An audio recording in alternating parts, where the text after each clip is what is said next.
Hi everybody, welcome to my channel, Trinergy Awakens Naturally. My name is Kate.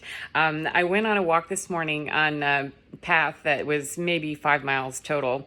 And when I walk, it's along the waterway usually. I live in Florida and I live in a fairly busy little town, and along one of the waterways, the main waterways that we have inland are bike paths. And so I usually either go take my trike or my feet, whatever, and take a walk down there. And usually I find feathers whenever I go out. Sometimes I don't find any at all, and many times I find at least 3. And 3 is a significant number with the Trinity.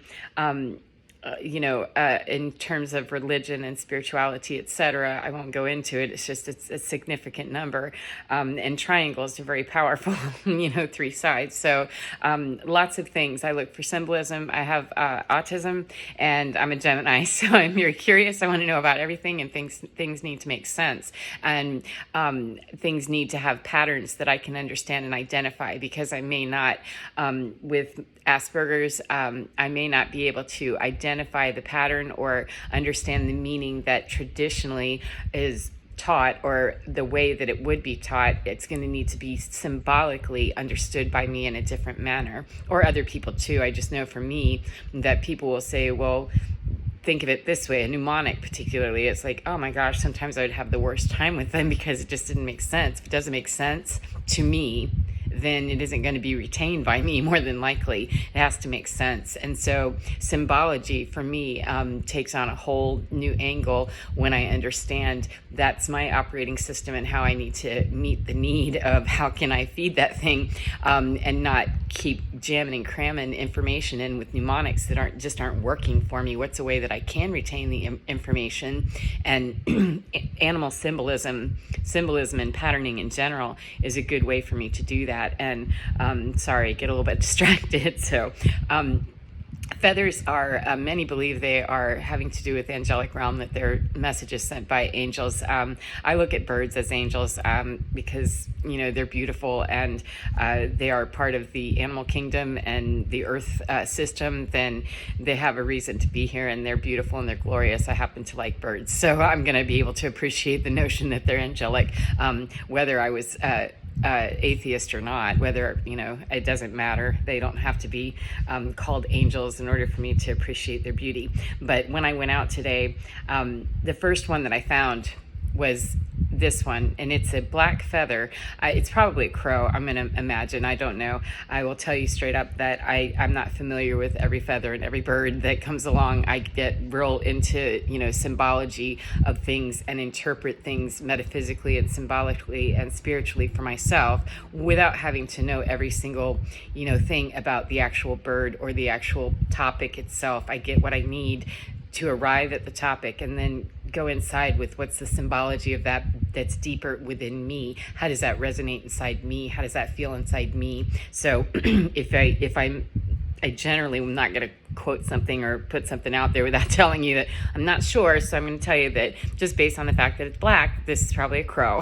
However, I don't know 100%. So, but this is the first one I came across, and it looks pretty beat up, and it's covered, I don't know if you can see it or not, it's covered in sand and dirt, and it was kind of just like head down whenever I passed by, and I picked it up, and I didn't do anything with it except pick it up. When I walk out like that on those walking meditation type experiences, I take in what I take in and take it for exactly the way that I saw it or picked it up or whatever, and take in all of that symbology. And for me, that black, that will be pertinent in a minute. Hopefully I remember to bring it back up, that it was down, head down in the dirt and sticking up, with the white part sticking up.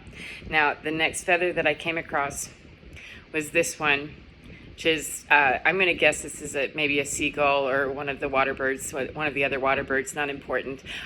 It was, I don't remember, it does not strike me as significant as to how I found it, what position it was in, but it's in very pristine shape. It looks good, it's very pristine, and it's a nice size feather, okay?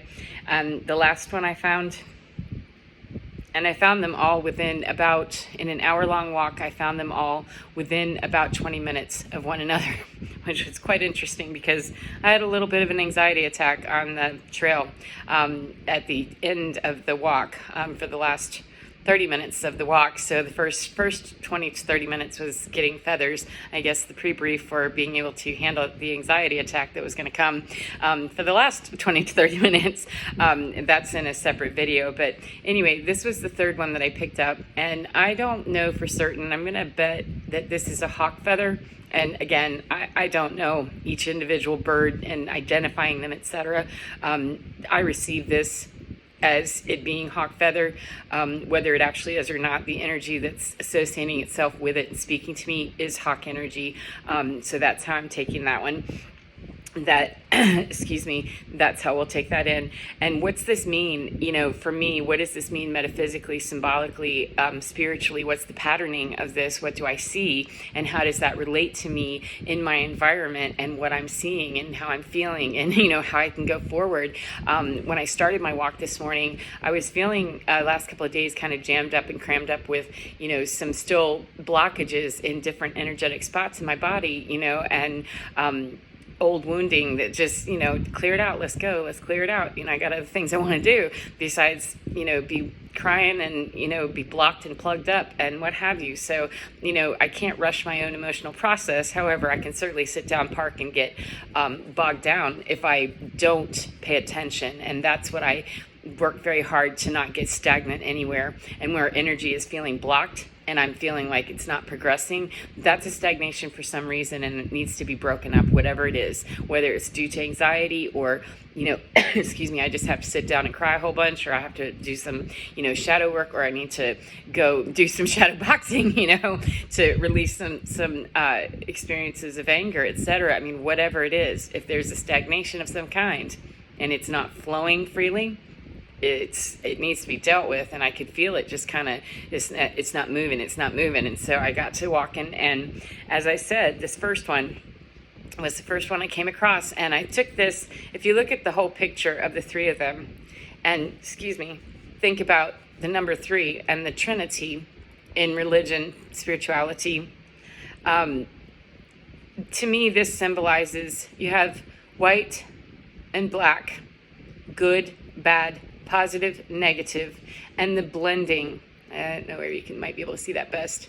The blending of the two is how I took this to be energetically. That's the read that I get, is that when we are moving with integrity in our white light, our golden bubble of magic, our intention of doing right, dress right, what is it? Holy cow, this is not gonna work.